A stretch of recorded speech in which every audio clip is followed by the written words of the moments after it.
Hello, welcome to Hope Church Harrogate's Message of the Week. If you'd like to connect with us, please head over to hopeharrogate.co.uk/connect. We'd love to hear from you. Dan is coming up to preach in a moment, but before he does that, I'm just going to read you the scripture from today. So we are in 1 Corinthians 8. Now, about food sacrificed to idols, we know that we all possess knowledge, but knowledge puffs up, while love builds up. Those who think they know something do not yet know as they ought to know, but whoever loves God is known by God.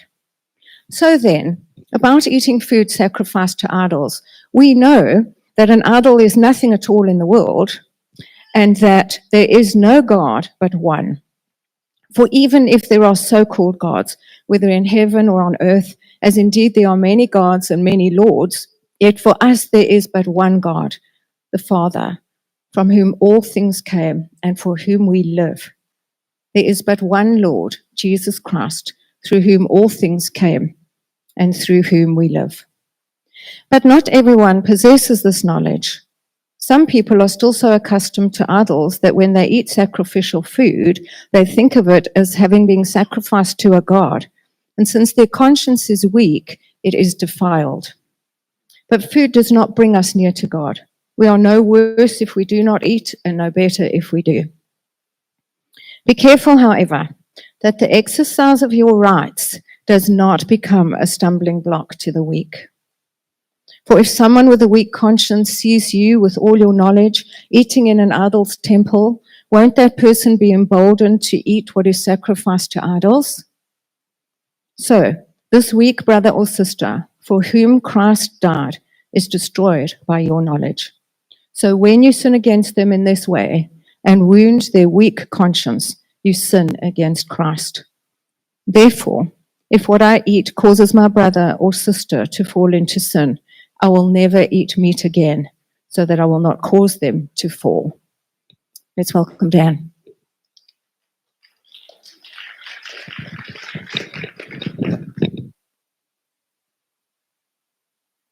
Thank you very much. Can you all hear me? Very good. So this is our series on 1 Corinthians. We are looking at how the Corinthians were called to be part of the world, but different from the world. They were to be seen by those around them as distinct from them in some very important ways. And this week's particular talk, we are focused on making good decisions. So it's about how do we work out what is the right thing. It's ethics and morality as a big concept. How do we know what the right thing to do is in any given moment? And the particular context that the Corinthians were looking at this in was idol food, which I don't know if you've ever struggled with this issue yourself. I have to say I haven't, but we can still learn plenty from it. For once, Paul's argument seems pretty clear to follow. You can actually see that some people think it's okay, some people think it's not, and the ones that think it's okay, if they do it with the ones who don't, then they affect them, and that's bad. We kind of can understand this, but we have to still read between the lines a bit, because this is, although it's 1 Corinthians, it wasn't the first letter that went between Paul and the Corinthians. We start by saying, now about idol food. He's clearly responding to a question that the Corinthians have asked him. Interestingly, 2 Corinthians is not the next letter either, because we see in 2 Corinthians, he says, now what you wrote to me in your earlier letter, and the thing that he writes about isn't in 1 Corinthians, so there were several letters, and this is just one part of the conversation. So we can kind of read between the lines and work out what the Corinthians' question to Paul was. They are asking, can we eat food that has been sacrificed to idols? And that kind of comes in two flavors, if you like, pun completely intended. There is food which is sacrificed in the temple, and then they have this big feast, and it's a big party, it's a big social occasion. It's like the ancient Near Eastern equivalent of a restaurant. Everyone goes together, have a great time, and that food is eaten there by everyone who's worshipping. And then some of the meat would also go to the priests, and it would be their food to eat. And some of the meat would be sold in the market afterwards, because if you sacrifice a big animal, that's quite a lot of meat, and it's not all going to get eaten in one go. Presumably they're raising money for the temple of Zeus or whoever it is. And so can we eat the meat in the temples, and can we eat the meat sold in the markets? These are two separate questions. And it would have been part of normal life for everyone in this church, before they came to know Jesus, before Paul gave them the good news of the gospel, they would have all done this as part of a weekly rhythm maybe, and it would have just been part and parcel of normal life. And so it was quite a big deal for them to step away from that. And their argument, where they seem to say, we think we can, seems to be in response to Paul having already said, don't do it. And they come with 4 key arguments as to why they think, actually, Paul, we think we should be able to do it. Here's the reasons why. And their 4 arguments are, we all possess knowledge. We all possess knowledge. And that knowledge is that idols are just lumps of metal and wood. They don't really mean anything. They can't do anything. So what does it matter? Their second argument is food for the stomach and the stomach for food. And we saw Paul debate this point when it came to the sexual ethics and talking about actually what we do with our bodies really does matter. But food's for the stomach's for food. This is food. I've got a stomach. So where should the food go? In my stomach. Third point, we've all been baptized. We've all got the Spirit. We're protected. What could go wrong?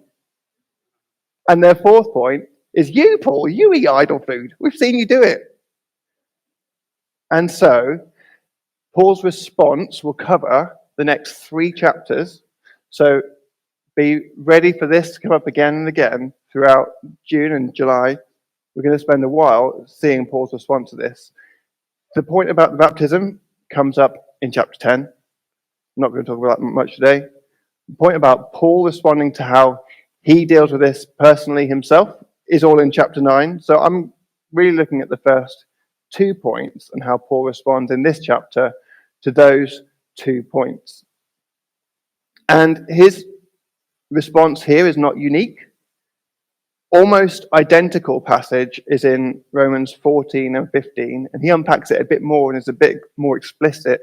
That's a much later letter. So clearly, this problem was not unique to the Corinthians either. The church in Rome had a similar problem where they had been used to doing this, and Paul had to say, here are the reasons why you shouldn't. And we're not going to look at that today, but it's helpful to know. You can go and look at it later if you want to, and just see how Paul has a very similar message for that church there. At the end of chapter 10, he actually gives a hard no to eating food in the temples. He says, although idols don't mean anything, demons are very real, and if you eat at their table, you're worshipping demons. Don't do that. But it's interesting that he starts his argument not with, it's wrong, don't do it, but he starts his argument with, but what about loving your neighbor? What about loving the other people in your church? It's also interesting that his response isn't, look, here's the line, make sure you stay this side of it. His response is, actually, for some of you, it's okay, and for some of you, it's not okay. And even for the ones who it is okay, sometimes it's okay, and sometimes it's not. It depends who you're with. So it's really interesting that ethics and morality is not about where is the bar and how do I make sure I stay above it. Ethics and morality is all about relationship and love. Those people who are trying to find the bar and stay above it are like the ones who want to know. Paul starts off this passage by comparing the knowers and the lovers. And he says, knowledge puffs up and love builds up. He says, ethics and morality is not about knowing the right thing to do. It's about loving those around you. So go back one, Susie, I think. Yes, the main thing that we can take away is that sometimes ethics is situational. It's not always. There is a hard no to eating in the temple. Some things are black and white. They are, just don't do that. is bad. Sometimes it's situational. It can be to do with your experience, it can be to do with your culture, it can be to do with who's around you. All sorts of things can affect whether something is the right thing to do or not. I think in church we can sometimes be very black and white about things, and we can say, that's clearly bad, let's not do that. But there really are grey areas where you have to work out what's the loving thing to do, which is more important than what's the right thing to do, or that they are the same thing, really. The right thing to do is the loving thing to do. It feels quite a modern argument to say that what's right for you may not be what's right for them. That morality is relative in that respect. We like to think that, no, God sets the standard for what's right and wrong. So there is absolute right and wrong, and we all just need to find out what it is and live according to it. And the message out there in the world is, no, it's right for you, but it's wrong for me. If it's right for me, you can't judge me.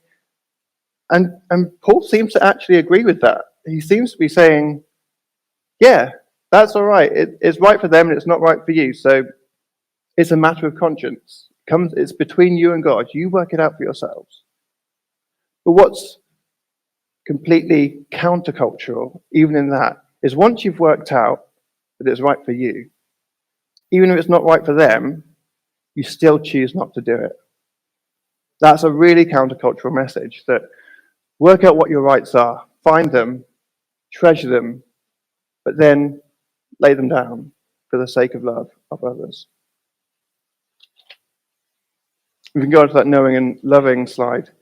We've looked at the very specific situation, and Paul starts off with this more general thing about knowledge puffs up, but love builds up. And so he's saying you can know all there is to know about demons and idols and all there is to know about food. I mean, Paul completely agrees that food is for the stomach and the stomach's for food. Yeah. Eating the right things won't bring us closer to God, nor will it take us further away from God. It's not about what you eat, but knowledge, if you just take that and feed on it and know what the right thing is to do, you can really make yourself feel big and important through knowing all the right things. It makes me feel puffed up. I have all the answers. Whereas love, even with knowledge, deflates yourself again, constantly brings humility and builds the other up. And it's not just making them feel built up, but love actually builds up the other person. This is not just a passing thought for Paul, because it comes back a few chapters later. I don't know if you can finish this verse. It's the famous kind of classic wedding passage. Love is patient, love is kind, love does not envy, it does not boast, it is not proud. That's it. It's the same word. Love is not puffed up. Right? This is an actual complete binary thing for Paul. Love versus pride and knowledge and being puffed up. It means you should watch out for the person who says, I know what this really says. I know what this really means. I've got the secret knowledge and I'm willing to share it with you. The person who says that, for them, clearly knowledge is not about loving one another. That knowledge is about making themselves feel important and showing off. There's this excellent quote from Gordon Fee, which I read, which once one's theology is properly in hand, once you've worked out what the Bible is all about, it is especially tempting to use it as a club on other people. And we can probably all think of scenarios where we've seen that in action, where people have gone, oh, I've read the Bible, I know what it says, now I'm going to beat you with it because you're not doing the right thing.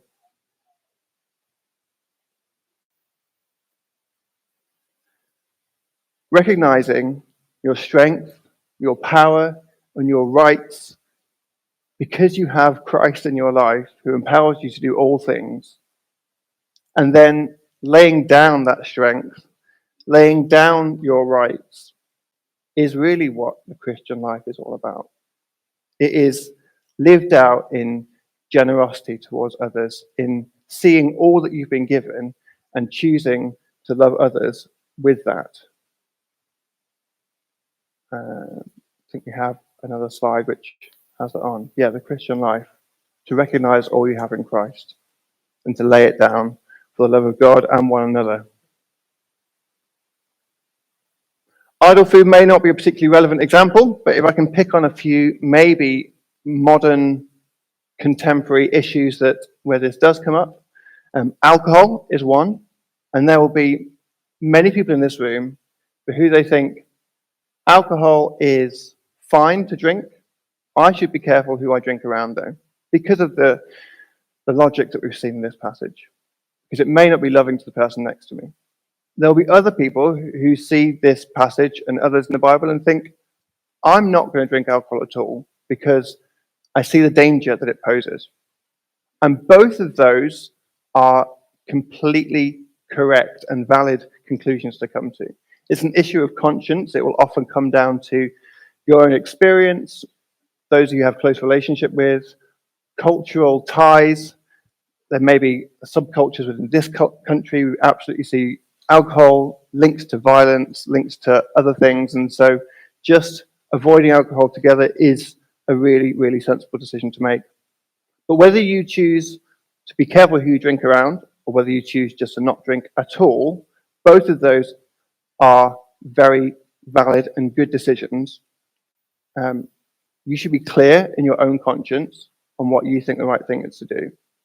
But you should be really, really alert to the conscience of those around you and be prepared to lay down alcohol, which, I mean, next to having Jesus, alcohol seems like a small thing, doesn't it? But be prepared to lay down that for the sake of loving others around you. Another example might be your choice of what you watch on TV. So a decade ago, when Game of Thrones was first out, it felt like everyone was talking about it. So I watched the first series and then went, this is really bad for my mind.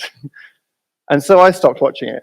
But I've been around conversations where people continue to talk about it.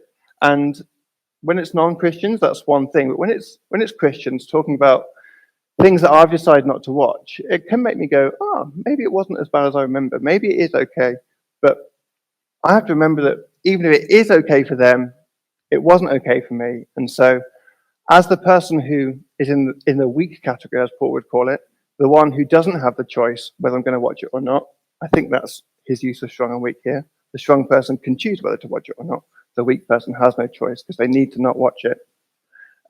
I need to speak up and say to those people, actually, I've decided not to watch that. I don't think it's good for me.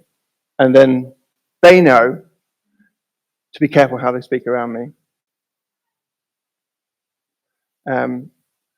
There is a spectrum, right, of things that are on TV, and everyone's going to draw the line at different places for where it's helpful for them.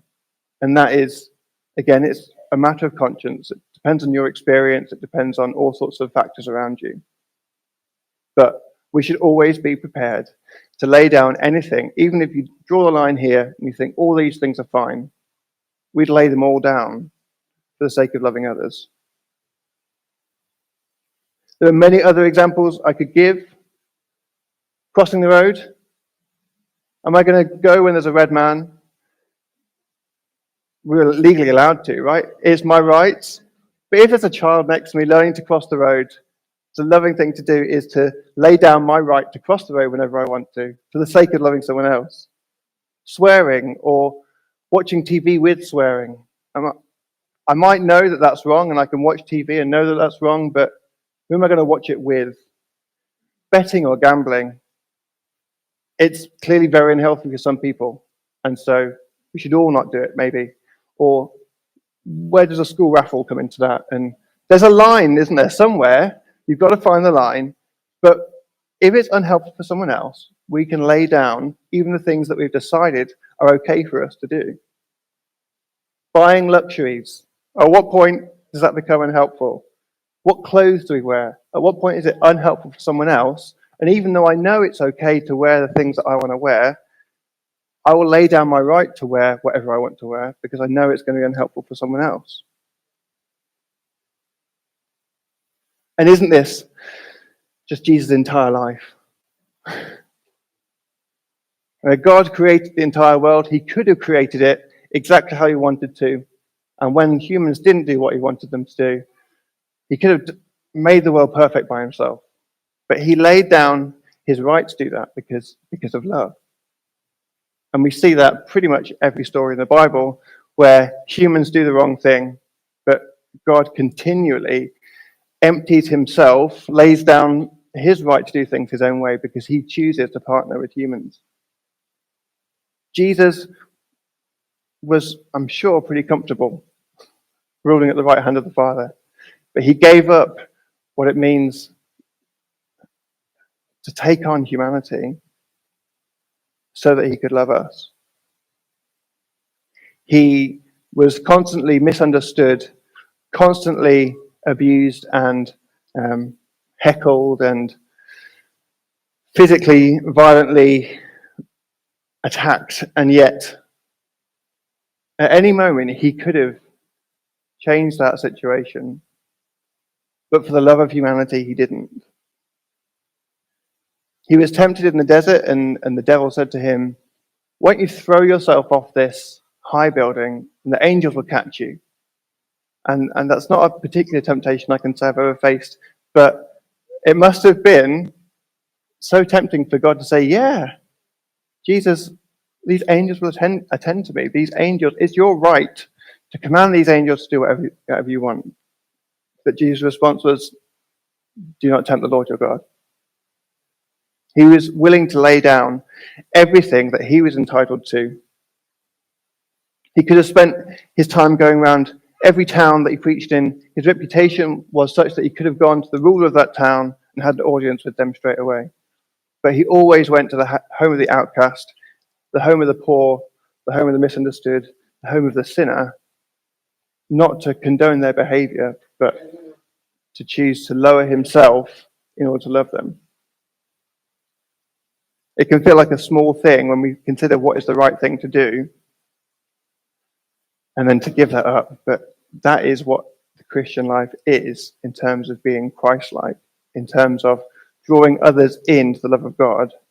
It's being willing to lay down everything that God has given us for the sake of loving those around us. And eventually, of course, he laid down his very life itself. He, above all people, is entitled to live, surely. But he was willing to lay down even that for the sake of loving those around him. And your theology and what you think about right and wrong, your ethics, is not something that lives up here or even in here. It lives in our actions. It lives in what we do and what we say. People see what you do and they hear what you say. And that's what people see as they want to know what you're like. It's a lived thing. And so it has to be so aware of those around you. It is an embodied thing. It is situational. It is grounded in where you're at. And so we always have to be just prepared to lay down everything we have. Idle food was clearly a big issue. But Paul said he's prepared to never eat meat again if that's what it takes.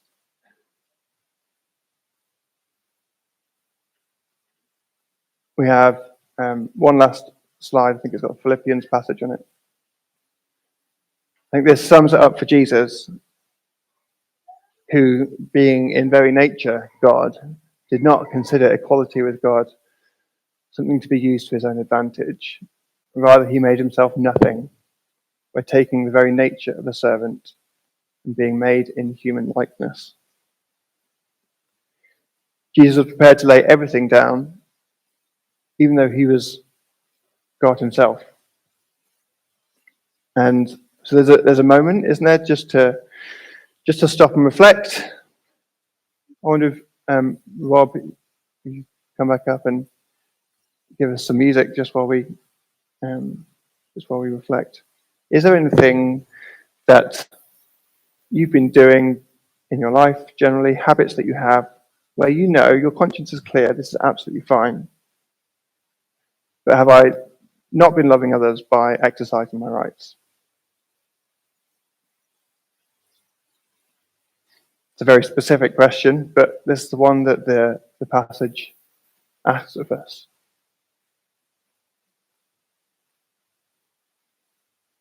And then more broadly, is there anything that I'm holding on to that I know I'm not prepared to lay down for God? Is there anything that I put above my relationship with God?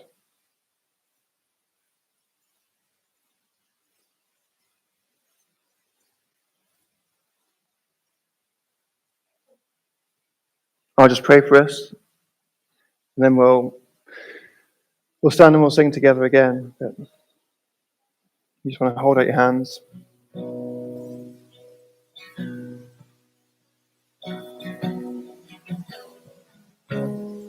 God, we just want to ask that you put your finger on things where we have not loved others as we should.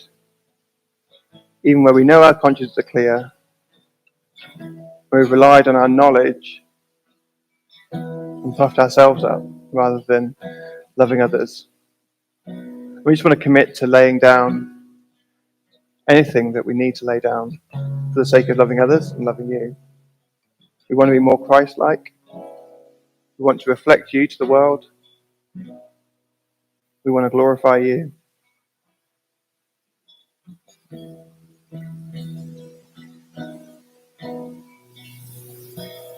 The good news is that there is no condemnation, no guilt, no shame. We're on a journey. God is transforming us through his grace to be more like him. And so it is a gift when God identifies something like that for us.